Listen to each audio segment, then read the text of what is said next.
right, here we are in downtown Bristol, Vermont at Plante Guitar Company. If you're a guitarist, every once in a while you need to have your guitars tuned up, just like a car. So we brought my guitar down here about a month ago for an oil change, and we're gonna pick it up right now. Let's do it. Micah Plante is the guy's name, and we're gonna go in and say hi. Hey Todd! Hey, what's going on, man? Not too much, how you doing? Good. Nice to see you, thanks for coming down. Absolutely. This is Micah Plante, Plante Guitar Co. Company? Yeah. Co. Yeah, both, either. He makes it. Actually, I wanted to ask you about this. I saw this on the Facebook. Yeah, that's a little 5-string octave mandolin we're making for somebody. So it's double the scale length of a regular mandolin. Obviously it's a solid body. And it's got an extra low string on it too. And so we make these. This guy actually brought a slab of kind of interesting Amboina burl wood, Wow. which we kind of hogged up and, you know, kind of have, this is looking a little rough because it's just been grain filled. But yeah, basically all those laminations to make what they call a hippie sandwich guitar. You know what's funny is this is how it'll show you. You never believe everything that you read on the internet, because I thought this was a bass guitar. Oh yeah, from the pictures on your totally website. It does. It looks, there are so many more basses that are built in this style. That right? is not a bass It guitar. is not. Yeah, I know. If people are asking if it was heavy, and I was like, well, it would be, but it's half the size that you think it is. So It's got a and telly. this is kind of a Telecaster after sort of the Keith Richards Macabre. This one's actually in for a little bit of warranty service from a local customer. But you And, built it. It's I that's sure your- did. that's Yeah. your, Yeah. We're just doing like a little neck adjustment and stuff on it. And but I built that one probably 5 or maybe 8 years ago. Yeah, 8 years ago. And then this one I built 10 or 12 years ago. This is my personal kind of beater guitar that I just sort of built one out of scrap material to have around for myself and you know, see if I didn't treat it well at all, how well it lasted. Okay. Kind of like they get the new car in the factory up on all the bumpers and they drive it 200,000 miles. You know? It's amazing. Yeah, that's the idea. So he makes guitars. He also fixes guitars. That's actually why we're here. This is my guitar. I had him work on it, and he's working on something over here right now. Oh yeah, this is an Epiphone Thunderbird that we're doing some upgrade tuners on and stuff. And I just noticed that one of the tuners has a tendency to kind of cut the strings a little bit when you tighten it all the way. So I'm going to investigate what's going on there and that kind of thing. And got all kinds of, we do all kinds of crazy things to guitars. Actually, I'll run and grab this might be interest. I wonder if I might know what this is. Maybe. Did you see it? It's the Paul Reed Smith McCarty. Oh, and it's So yeah. So this is a guy who lives up north in the state, and but he's kind of an engineering type. And so what we did is we took a regular Paul Reed McCarty guitar, and we added an extra knob to it. And what this knob is, we upgraded the electronics to the EMG active system, so you've got volume tone controls. This is an onboard, they call it the afterburner. It's an onboard boost gain thing with a switch to. This is just in place of what's going to be a large switch here, but this is an example of the kind of thing that we'll do to guitars, or people have something really specific they want to do with it, and we'll hog all kinds of extra holes in there and the circuitry and all that kind of stuff. So you can mod something. Oh yeah, that's a lot of the business here, is people coming up with crazy ideas, sometimes for stage guitars, sometimes because, you know, in the case of this guy, they're a hobbyist and they like to experiment with the different technology involved, and it's just fun, you know? The last time when I dropped my guitar off, he had a Fender Jaguar that was in mint condition that he was making look like Kurt Cobain owned it. So you had to like beat it up a little bit. Exactly. Yeah. Well, so that one was more of a you know, kind of like setting all the hardware to the way that Kurt had his, because this particular musician was like doing a run of Kurt Cobain like cover shows, or I guess Nirvana cover shows. So yeah, it was sort of like, you know, a week before the thing or whatever, and it's hey, you know, I got this regular Jaguar and I want to turn it into like the Kurt Cobain Jaguar, and so you get all this stuff together, whatever. He gave me a little more time than that, but yeah, that's an example of the kind of thing. If he's watching the show, he's probably not. I have the Kurt Cobain Jaguar already, and it's left-handed. Yeah, right, exactly. It's not Kurt Cobain's Jaguar. Yeah, but yeah, it's one of the few other lefty ones out there, I'm sure. So you you're called a luthier. That's the word. I don't know what it is. It's like luthier. Well, I think the reason for guitar dude. Yeah, something along those lines. My hypothesis is that back in the day, the person who was most employed fixing instruments was probably a lute maker and a lute repairer, because those instruments are now notoriously, and I think probably even back then, kind of notoriously hit and miss and unstable. That's a good word for it. So, you know, they typically will have upwards of, you know, 12 or 14 strings, each one of them with their own friction peg, like the old school violin tuner peg. Right. These are gut strings of varying consistencies and really thin veneer of spruce. So that instrument has always fallen apart a lot. So the guys that fixed it, that makes sense. The luthiers, I think so, yeah. Technically a luthier is a lute maker. Oh, yeah. And we're here, yeah. And so now we're the lutherie of the modern age is, you know, circuits and guitars are always messing up, or frets are getting high and stuff like that. And so we're the repair people now. I was saying out by your sign out front that if you have a guitar, maybe once a year you need to bring it in just like a car for a tune-up, like an oil change or whatever. Highly recommended, yeah. I would say that, and managing humidity in the wintertime. And especially in the Northeast. Oh my God. It'll save you a lot of money. This was a rough winter for that. It was a really bad one. It was drier than, you know, like everything's dry skin. I never have dry skin, you know. Yeah. It was, wild. And he's way down in Bristol. It's practically tropical conditions. I know. I know. Yeah, we're definitely soft in the Champlain Valley. Yeah. But this, I brought my guitar down I don't know, a few weeks ago, and when I first bought it, I brought it to Micah as well and had him make a couple tweaks for made a couple strings. little tweaks and But then he gave it a real overhaul. But I'm gonna say that if you need your guitar worked on, you have to come here. It's a little bit of a drive if you live where we do, but we have people that watch from all over. Well, I appreciate it. And he makes acoustic guitars. So I'm speaking specifically as an acoustic guitarist right now. Most luthiers can work on electric guitars, but my personal feeling is get somebody that really knows acoustic guitars to bring your acoustic guitar to. That's him. He made that one. Well, thanks. I appreciate you. See the guitars I make. Can you show us your workshop a little bit? Yeah, absolutely. Yeah. So this was kind of a repair room that you saw, and then this is most camera people tend to think this lighting here is really awful, so I apologize about that. That's all right. But anyway, this is kind of the galley wood shop area. So you can see I have different projects sort of organized along here. And so one is, well, let's see, you know, for instance, a neck for an acoustic guitar. This is getting to a stage where it's finally starting to look like the neck for an acoustic guitar. This is a stage previous to that. So which kind of gives you an these idea. are ones you made. These aren't repairs. That's right, exactly. Yeah, these are scratch builds for customers, for commissions that I'm working on.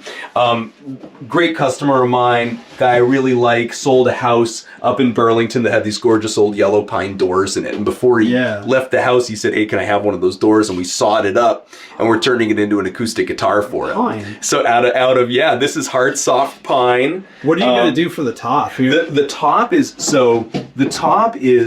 ancient coastal redwood. This wood was that kind of gives you an idea of what the bracing looks like on the inside, and then beautiful. Well, thanks very much. This bracing pattern was developed by C.F. Martin a long time ago. It's this kind of gold standard, and the wood itself was actually this quarter sawn coastal redwood, and this was reclaimed from the bleachers at Centennial Field in Burlington. A lot of people don't realize they tore those bleachers down. They weren't cedar; they were actually redwood, and so somebody close to me got a hold of some of that, and I got a hold of the best pieces of it. So that is cedar then? That is coastal redwood. Oh, okay. Is it similar in properties to like a cedar? It really is. Yeah. Yeah, it really is. Yeah, and so it's often confused. I have a seagull that's a cedar top. Yep. It's beautiful, but it chips up. Oh, yes. Like, that guitar's got chips. Totally. Redwood is pretty soft, yeah. So I almost always try to talk people into hard finishes over it. I made that mistake one time doing a French polish finish on a redwood top for somebody's electric guitar, which is insane. And that's a soft finish on a soft wood. Pick scratches, not a good thing. So yeah, automotive finish on top of it is awesome. It's quite hard, but yeah, it matters so much what you finish it with. Yeah, for sure. Yeah. Even with nitrocellulose lacquer, it'll be like, no, try not to ding it. That's beautiful. Well, thanks very much. The guitar's hanging behind you. Yeah. So this this is of interest. No, this was made by a builder named Lynn Elder, who his nephew Caleb is in Bristol, Vermont. He did probably about 20 years ago. Oh no, a little less. A little bit, 13 years ago. This is a classical guitar, and he is I think Caleb Elder, I think is, oh gosh, he's not a state senator or something like that. He has some kind of connection to local government, which might be interesting to people. But anyway, Lynn, his uncle, was a lute maker, actually, and he built several guitars as well. And this is one of them. It's come in for a little crack cleaning. Yeah, this is what I said with the humidity management. Yeah, when he was. That's what happens when you don't, And that's that's nothing particular to Lynn and his work. That's what happens when things get dried out. Well, it's thin wood. I mean, it's very thin. Yeah, this cellulose just wants to shrink so much. When it dries out, like it's just dimensionally, it's not going to be what it was. If the board was just sitting there, it wouldn't crack. It would just be a little skinnier than it was, but no one would know. But then we brace it, and then it wants to shrink it. And then you play cracks. And vibrate. Yeah, exactly. So we're going to cleat that crack up from the inside and make it a lot less noticeable. And then this is kind of an interesting Guild brand electric bass. Oh, it's a Guild. It's a Guild. I thought it was an SG for. Yeah, I know. Yeah, it's definitely SG shaped. This was their take, I guess, on Gibson's probably EBO bass, and their version of the Mudbucker kind of pickup, right? That? Yeah. And so we're gonna, and then somebody did this really cool rose paint job on it. So we're gonna put this thing back together, have nasty headstock break, which we're gluing up and stuff like that, and get it back to stock. And then if he likes it, we're gonna let him take it home. And then if he likes it, we might refinish it or put a clear coat over the the whole thing and get it all looking. Is that actually a Guild? Oh yes, it is a Guild. Yeah. This is one of their electric instruments from back in the day. To know Guild made. They got into it. Yeah, like solid bodies. They entered in, of course, in the kind of archtop electric guitar market, which surprises some people. In kind of the 50s, sure. And then they sort of transitioned and had that really hardy flat top acoustic guitar period, which is what I'm sure you're thinking of, the Hoboken and Westerly, Rhode Island guilds. There's so many of them, and I always have an old guild in here. They'll fall apart a little bit too, but I mean, they're great acoustic guitars are a lot harder to maintain than electric guitars. For sure. So this is where you build everything. Well, so this is where all of the sawdust kind of stuff happens. And then if you want to take we'll finish down here too. Okay. But the upstairs. There's little next. So everything from there's more rooms. So everything from the raw wood to the shaping and sanding of them happens downstairs. Oh wow. And then they have to come up here. Sorry. And start the finishing process. So this is... Oh, this is where you paint. Right. Yeah, this is the spray. Oh, we're going to get high off of fumes. Luckily it's been evacuated pretty recently. This is kind of course, repairs and restorations come up here too. Yeah. So this is somebody's, kind of a Stratocaster style guitar that's getting a new headstock paint job and stuff. And that's kind of where I have... typically have them curing. How do you vent? Through the wall here, there are two explosion-proof fans, and this is kind of an EPA filter that takes the solids out of it, and so it's as clean as possible for the environment. I mean, it's one of those things. I'm sure you probably. Oh, I have a respirator and all, but it moves. There's an OSHA calculation for how much cubic footage of air you have to be able to evacuate from a spray booth. Yeah. So you can kind of take that and then do the math to figure out, like, okay, how big are the fans that I need and stuff like that. So so you could be safe-ish, knock on wood. Yeah. That's cool. Well, thank you. And then the last little step of the process, for some guitars, is this is a finish repair I'm working on for a fella, but over here is where I wind my pickups. So make custom electric guitar pickups. You make pickups. Yeah. Mm-hmm. And so kind of try to be like a one-stop shop. See, I was telling you, this guy's one of the best ones there is. Well, you're super sweet. This is just kind of like a big hobby for me that has turned into a career, thank God. So this is an example of of, well, this pickup coil didn't get wound all the way before the spool ran out, which is too bad. So now what'll happen is I'll just cut it off of there, and we'll just have to start from scratch. But every once in a while at the end of the coil, that can happen. Is that like but copper? it gives you, it is, yeah. It's copper that's very, very thin, between 42 and 44 gauge, which is about the thickness of a hair. Yeah. I would say like from one of your hairs to one of my hairs or something like that, Yeah. And so as you can imagine, it has a certain tensile strength, but it's easy to break. And the deal with it, and why you wouldn't just sort of have a big wad of copper instead of this, is that it's actually coated on all of its sides. So these little winds of copper don't touch each other on the side. Yeah. It goes from beginning to end and builds up a pretty high resistance around the spool. And then if you put that near a magnet, then you can connect that to an amplifier, and it's sensitive to disturbances in the electromagnetic field. It moves the electrons around the coil. So when you play the strings. Yeah, exactly. And that's kind of how those work. So And that's what makes the rock. yeah, exactly. And then kind of weirdly, speakers are sort of the opposite of that. It's like, can we take an electromagnetic impulse and like move air with it? Interesting. Yeah. Like a speaker is kind of the opposite of a microphone, I would say. So you've got a microphone diaphragm, which disturbs an electromagnetic field by way of a diaphragm. Yep. And then a speaker is the opposite. You've got this electromagnetic field, and you're trying to disturb the air with a diaphragm. That's crazy. I never really thought about that. In and out, Look at the stuff we're learning. And that's what makes it analog, because it's analogous. Oh, right. There's no zeros and ones. Right.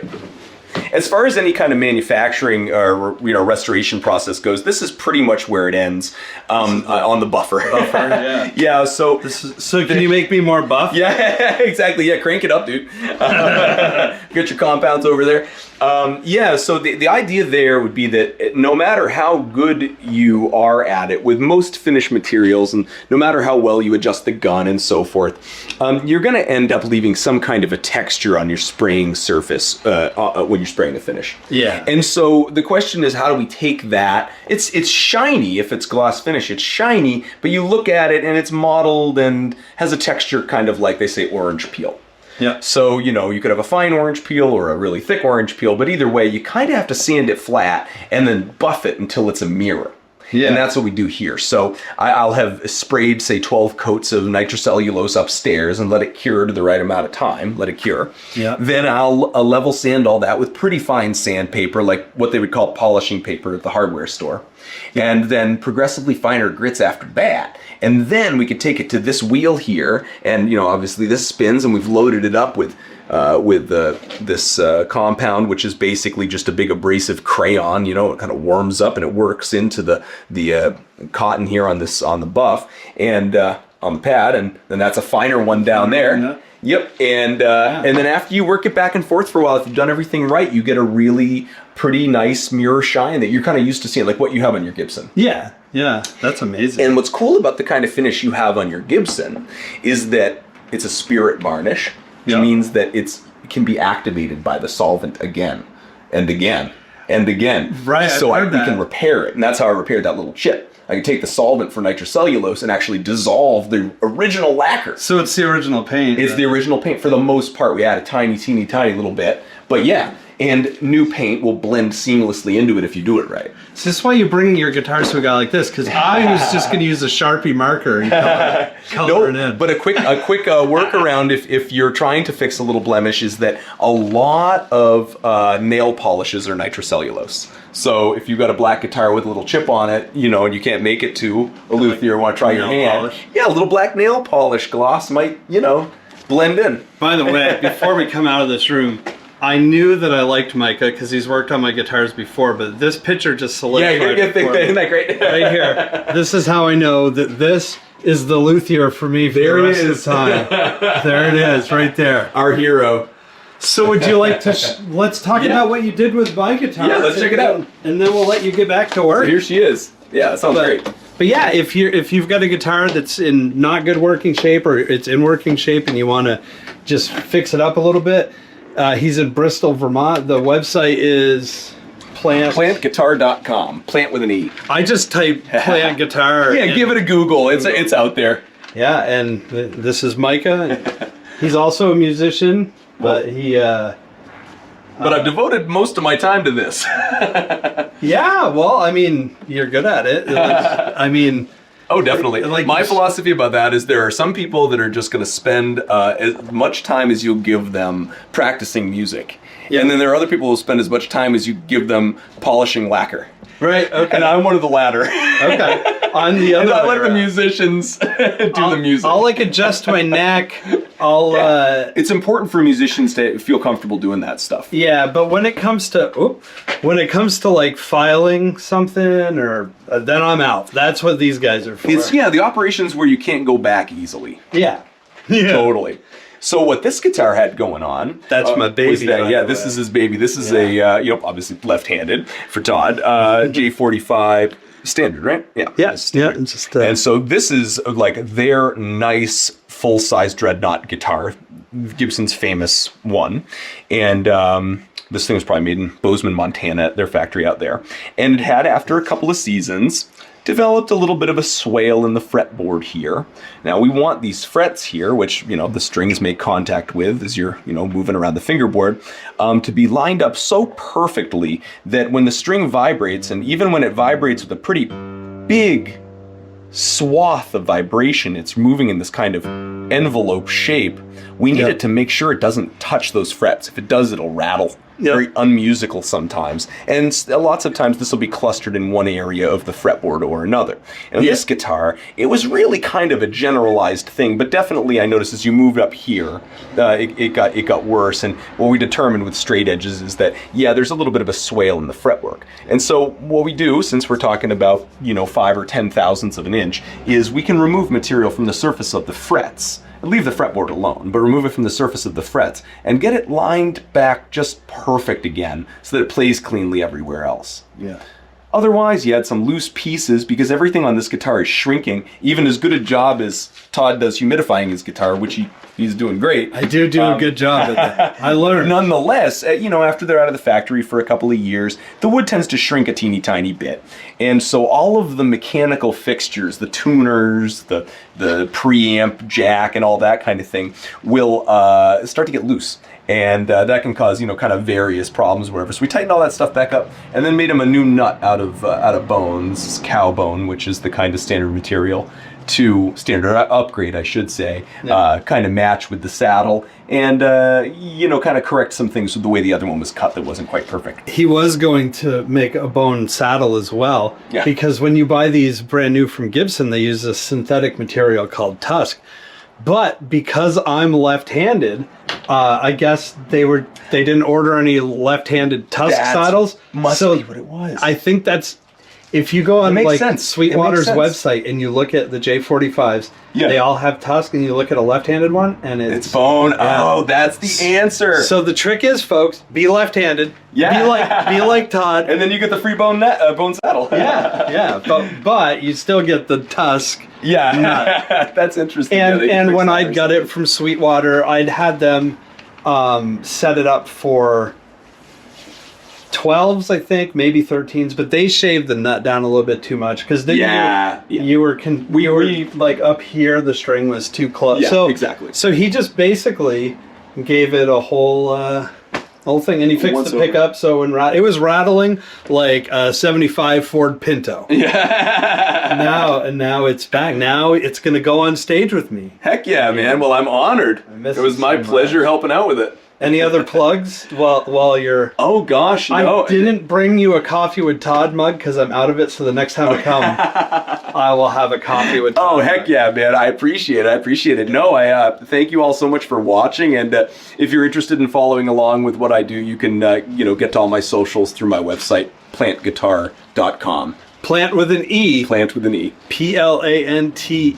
Yeah. Now my girlfriend's name is La Plant, so we're trying to figure out if Micah and Danielle are related. Probably way back, would have been. Robert Plant earlier or later. Yeah, does not have an E, right? That's the weird thing. So it's a little bit up in the air whether my name is a French name that is trying to sound English or an English name trying to sound French. Because that was something that the English did then too. So mine too. Pronto? Right? Paranto. Oh. And what was that? French or was that? What was that? It's French. Yeah. Yeah. Right. I would think, yeah. Well, so like even, EAU originally. even this spelling, which you would think is Italian, is not. This actually is French. Oh. Then they like super Frenched it. Yeah. And when like PAU, EAUX. yeah, a accent, agu. And then it changed back. But yeah, we're all French up here. Yeah, there's a lot of French people. But Terry, that's running the camera, is Italian. His last name is DeFazio. DeFazio. Yes. That's cool. Yeah. Can't confuse that. It's not La DeFazio. Am I missing anything? No, I don't think so. I think that was a pretty good wraparound. There he is. Bristol, Vermont. Plante Guitar Company. Yep. And this is Micah. Thanks, man. Thanks so much for watching. Of course. Nice seeing you, Todd. Thank you. Thanks. Sweet. Well, there we go, ladies and gentlemen. It's time to hit the road again. Or hit the coffee. But there it is. Plante Guitar Company. Bristol, Vermont. Right here on Coffee with Todd.